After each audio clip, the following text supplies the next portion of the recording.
Okay, so you've started using OBS for a virtual camera so you can add nice graphics and overlays to your presentations, but you're starting to wonder, well, can I bring a guest in? And this is something people will ask is, well, I look nice. I have my name on there.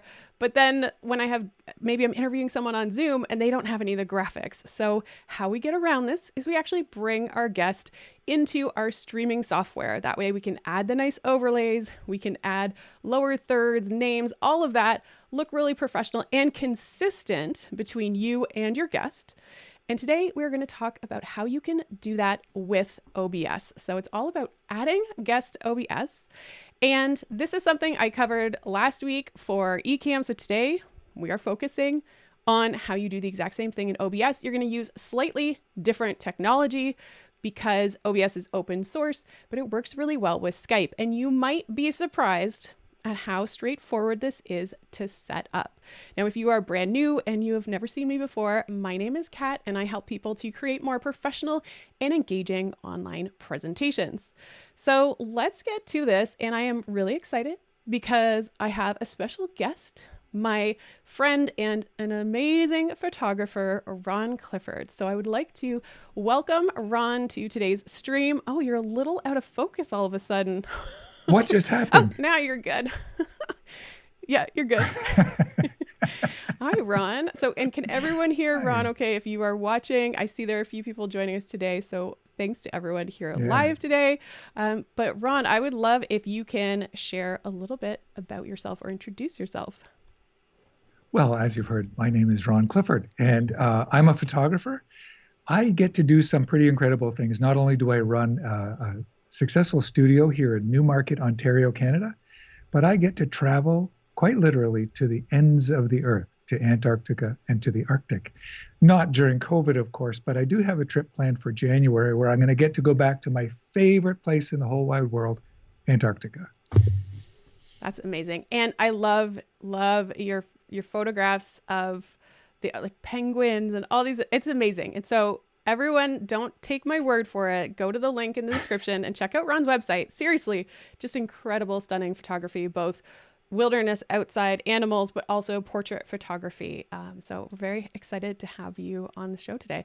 So the interesting thing with bringing Ron in today as a guest in Ecamm, because I use Ecamm to stream live to YouTube, is that I'm actually bringing him in through Skype today.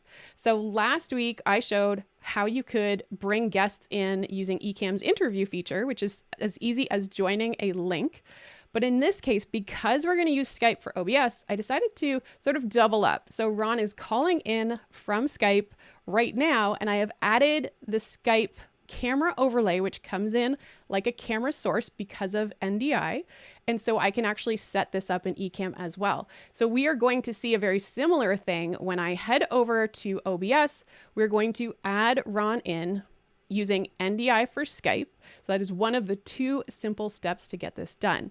So when it comes to having this set up, really it is these two steps. And today, just like last week, we are focusing on the visual element. So you can set up your scenes, set up your graphics, and practice flowing through.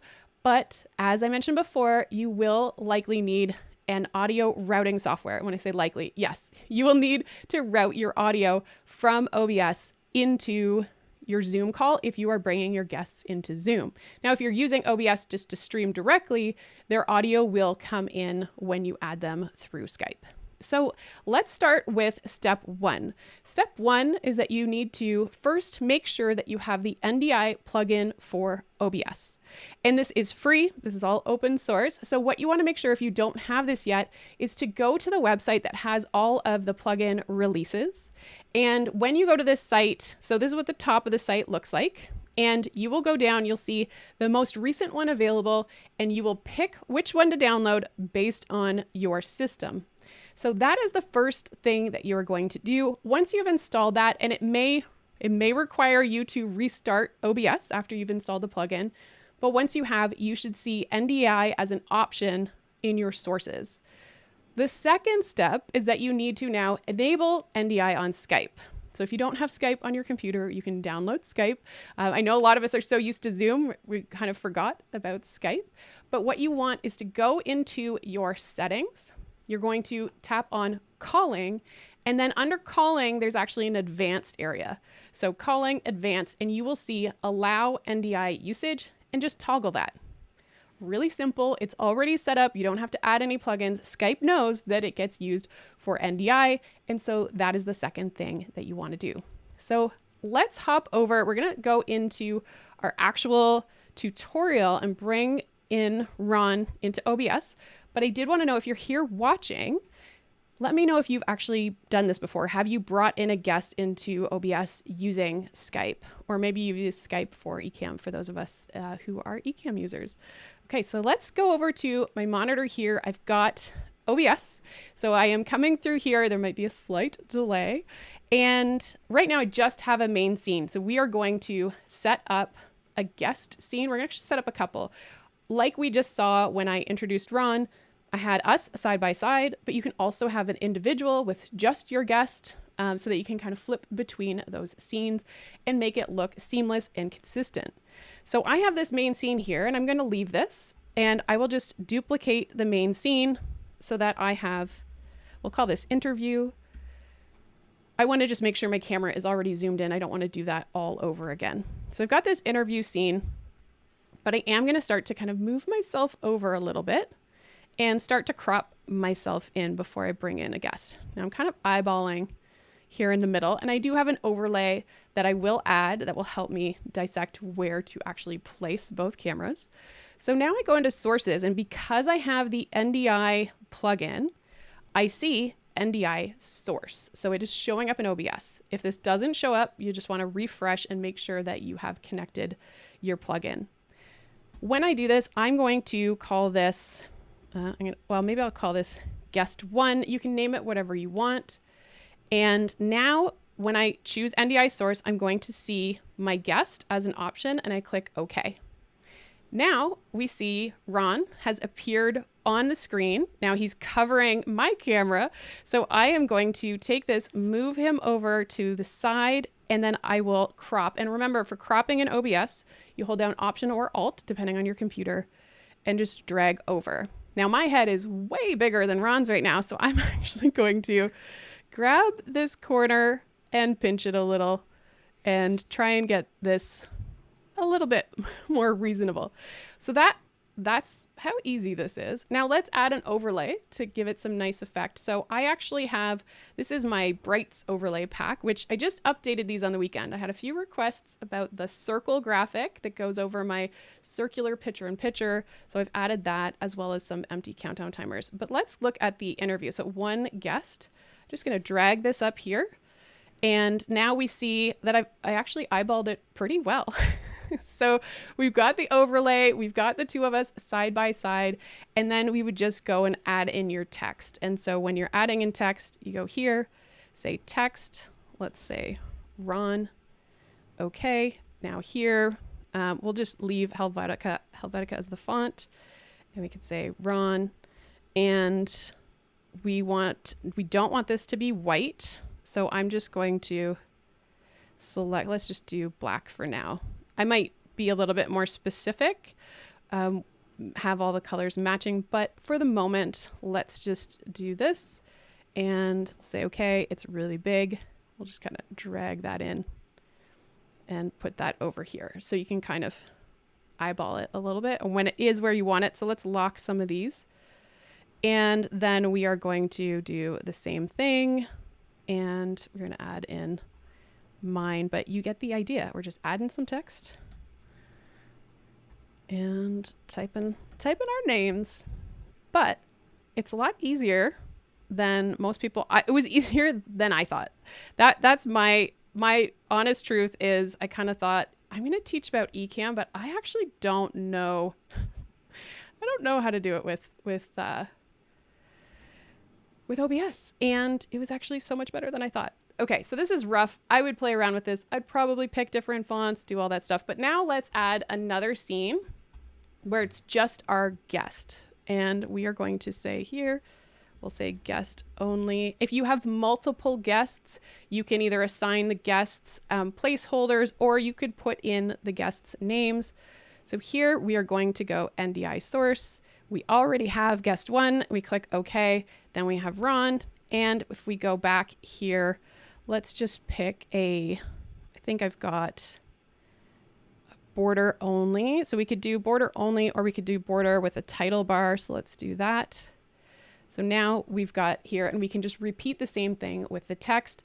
And then when you're going in between, if I'm starting off, I can talk and do my intro. I can go to my guest page, and then I can go to the guest only, and you can just toggle between these. And you can have keyboard shortcuts, or if you have the Stream Deck, you can use the Stream Deck to toggle between. You can also just use the arrow key. So if you arrow down, arrow up, you can go in between these scenes. So it's really easy for you to start controlling this, and you don't have to fuss when it comes to Zoom, when it's pin this person, put this person in speaker, unpin this person. You don't have to worry about any of that, and you can have all of these things. So let's go in. I'm just going to check in with, so I'm going to go back to, because of the slight delay, let's go back here. Whoa, your Skype is showing up. What's going on? Oh, it's because I'm using you. Okay. When we tested this yesterday, it was okay with me having Skype in both Ecamm and OBS, but it looks like when you have 2 streaming softwares going, you want to stick to one. So let's take a look quickly at some of these comments here. So, and hi to everyone who is joining today. It's nice to see all your names. And yeah, Ron, easy peasy.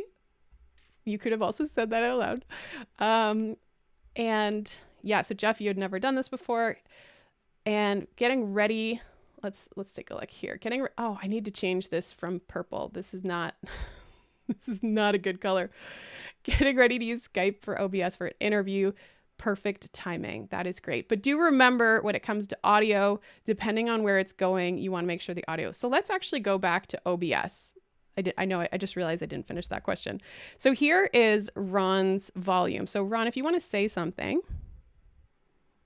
Oh, are you frozen? Oh, okay. I think this is a Skype thing. So hold on, please. That's probably what's going on. It's not that we can't use it. It's that there's an issue with Skype happening. So of course. So we're going to do a little quick reconnection here. I don't know if you can hear the Skype sounds. I'm here. I'm back. Okay, so I hear you, but I don't see you yet. I know. And I got to figure this out with Skype, saying always starting without video. There you go. Oh, right. I'm here. You're back. Okay. I was wondering why I had the big Skype circle. And then when I went back, I thought, oh, he's actually frozen. Okay. He's back. He's back, everyone. I'm All here. right. Oh, I gotta replace. So what I was going to say, and what I'd like to hear Ron's voice, is if we go back and we take a look at the OBS page. So if you say something, Ron, let's take a look at the audio. Hello. So you can see Ron's audio, and if he's hitting the red, I can actually adjust this down and adjust his volume. Am I hitting the red now? I think so. So what we want to do, if you do use a Mac and you are combining Loopback, if you're using Loopback as your audio routing tool, so you can refer to the Loopback video that I created, but you can toggle this little gear, open your audio properties, and then turn this on so that you actually do have the output. And then this will allow you to have your sounds of your guest coming in through OBS. And you can add your own microphone to OBS if you want your mic and your guest's mic to both be coming from OBS, or you can use something like Loopback or VB Audio to be able to route your audio and your guest's audio from OBS. You can also try it with Skype, which is something I mentioned before. If we actually did turn this off. So when I was testing this with my family, because yes, I recruited my family to help me test the audio routing. If this was off, nothing is going to come out of OBS, and you'll be able to see that in your audio routing software. And you can try Skype. The thing that I would encourage you to test is there any kind of lag between the audio and video, and just try it out. So always make sure you've got ample time testing this out with your guests and making sure that everything's working. And if you are bringing this into Zoom for a panel or interview presentation with the graphics, you'll also want to test how is it coming out on that side as well. So always, always, always make time for testing. Okay. Are there any questions from anyone as we get set? And I also want to give credit. I believe it was, I'm going to go back to this scene here. So Tommy, who's a regular viewer and so helpful with his comments on the channel, has, if you take a look at the loopback video, there's some great comments from Tommy about audio and considerations of whether you bring something into OBS and have everything out there, and also how you set up your sounds in OBS, because that is an area. I don't use OBS as often as I use Ecamm, so that is definitely an area where I am still learning, and it's very possible that there's a better alternative out there, but there are a lot of people who are teaching. The other thing I wanted to say is when it comes to audio routing alternatives, if you are a PC user, so I don't want to get into the weeds in this video, but I did want to say, so Ron is a user of VB audio. We won't get into the technical stuff, but is there anything people should know when it comes to getting started with VB audio? Have patience. It seems to me loopback, and OBS has made this really simple. Using audio routing in a virtual audio cable takes some time to get your head around exactly what's happening. It took me a while. So just have some patience as you kind of walk through the steps about what's happening, why you choose a virtual audio cable, and how to bring it in. Okay, awesome. Yeah. And I think, this is my hunch, I have not tested this, full disclosure. So that's my disclaimer. Haven't tested it, but I believe that if you are using OBS, I would turn on your guest's audio, bring in your audio. So bring in your mic, your guest's mic. And if you have any other sound effects or music, have them all in OBS. And then likely you just have one virtual cable going from OBS into Zoom. Now, I haven't been able to test it, but I sense that would be easier to set up using VB audio if all the sound's coming from one source and just going into the other source, as opposed to setting up your guest's audio in OBS, your audio from your microphone, or using Skype or any of that. So that's what I'm suspecting. If anyone knows this, and I see Tommy's actually here today, I was just giving you a shout out about all your knowledge regarding audio, is that I do sense that it would be simpler to have everything in OBS, bring it over to Zoom with a virtual cable. Okay, so Patrick has a question here. So let's take a look. I'm gonna just switch the screen so it's maybe easier to see. That dark color is not great. Okay, so your guest only sees Skype interface, right? No overlays. Oh, great question. Yeah, so, and actually let's go back. I'm gonna hide that. Let's go back to Ron. So that is a drawback. Ron, do you want to share your experience of what it's like being a guest with Skype? So one of the first things, I have an advantage that I have two monitors. So right in front of me is Kat in Skype, and I just see Kat like a regular conversation. And over on this other monitor, I've loaded up YouTube and muted it so I can see the final result that's a few seconds delayed. But yes, the answer is yes. When I'm just in the call with Kat, I don't see the overlays. I trust that she's got that under control. But if I want to monitor it, I do have to go to the YouTube link, mute, and watch from there. Keep in mind that that will impact your bandwidth the more that you load it up. So if you have low bandwidth, you may not want to have YouTube also open while you're being interviewed. Yeah, I think that's a really great point around bandwidth. And you could even test out maybe the image quality if you are calling in to someone else, or if you're inviting a guest, perhaps using Skype on a mobile device, putting it on your phone. There are a lot of great camera quality on phones might be an option. And then they could have a laptop or a computer open with the call that they're part of. I would say, depending on what you're doing, let's say that I have a panel of 3 guests and I want to bring them in and run a panel that I then bring to a Zoom webinar. I would probably encourage my guests to be signed on to the Zoom call, but to mute the Zoom call so they're not getting echo. They don't want to hear that echo going on. Always remember, tell your guests to wear headphones to avoid any feedback that's coming in. But I would probably have a guest monitor the actual output on the webinar or the Zoom call so they can see what it looks like. They know when they're on screen and when they're not on screen. There might be a small delay, but that might be better than another alternative. Now, when it comes to Skype, when I was on with Ron before testing this out, I did try to bring in my virtual camera into Skype. And the research that I did, I was not able to select my virtual camera because of the version of Skype I have on my computer. I believe there are options like older versions of Skype that do work with your virtual camera. So ideally, I would want Ron to see in Skype my Ecamm output. So my Ecamm virtual camera, he would see this entire stream. If you are just working with OBS, it would be nice for them to see your OBS virtual camera, but that did not work when I tried it. So you might want to play around with which version of Skype that you have, because I do think it's nice for a guest to see the entire production. Like with the Ecamm interview feature, when you are invited through that Ecamm link, the guest sees the entire production. They know exactly when they're on screen, when they're not on screen, and it's a really nice feature. So I would opt to, if you are using Ecamm, I would opt towards using the Ecamm interview feature, but Skype is an option for you to bring in the cameras. So hopefully that answers that question. And then I see Tommy is saying, I think there is an option to adjust, or an option here. No, still bad.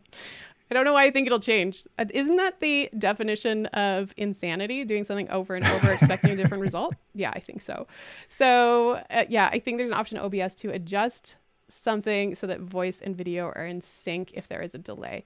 Yeah, most software has an option. You can, I know Ron has experience with this, trying to adjust, getting that the audio and video just right and adding some frames to be able to compensate.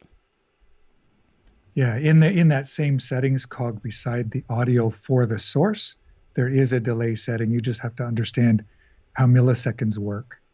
And you can set it and get it to kind of line up. I'm doing that right now. It may not be perfect, but I'm using an audio cable in vMix for that reason, because my camera and audio don't line up well. And so I've done that for today. Yeah. And I know both I have had experience with that as well, although it was with, I think it was when I was editing videos. And yes, I was editing videos for a course a year ago. And I will just say that when you, and I think Ron knows this too, when you start to try and line up your audio and your video, it can make you crazy. This is the type of thing that can start to really be, so at some point I got to a point where I said, it's good enough. I don't think you don't want it such a big gap that people are going to be distracted, because our brains do not like when audio and video is out of sync. We struggle. We snap out of it and we stop paying attention to what people are doing. However, there is a moment where it's probably good enough for the human brain not to notice. And so I think it helps to get another set of eyes on a video to see if it's okay. So that's just my advice when it comes to that.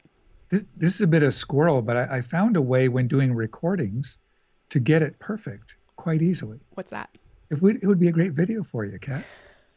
I installed a click app for musicians, for like a metronome app that blinks. Oh. And I set it to blink every so often, right? And it makes a sound. It makes a. So I recorded that, and then I brought it into the timeline of my editing software, and I was able to see exactly when it lined up on the click and you can see the light go on. That's brilliant. That's so much better than the clap. I know everyone says, okay, at the start of a video, just clap. But to me, the clap is not fast enough. And I think that repeating metronome with the light and the sound. It's the metronome with that peak on the timeline. It makes it, you can just really nail it. And the only thing I don't know about, and this is besides the point, is whether or not over time anything changes between, like I'm using the same camera, the same microphone. Does my 60 milliseconds always work? Or is it only good through, Zoom? Okay. Or is it good everywhere? Like I don't know. So that's that tech chain kind of idea of where does the delay start to kick in? Yeah, that's a really good point. So that was a little extra rabbit hole, but it is something that a lot of people ask about. So I am definitely cool to go down there. So that this is actually a shorter list than usual, because it's so easy to set up OBS with bringing your guests in. So I want to encourage you that if you are looking for a way to have a more streamlined production, to be able to kind of toggle through the different scenes, make it look seamless, have those overlays. I think it looks really, really good, and it is easy to put together. So I hope this is something that you give a try.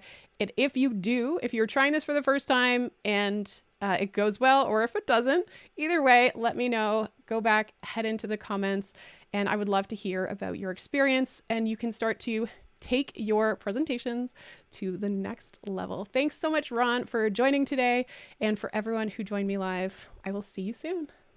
See ya.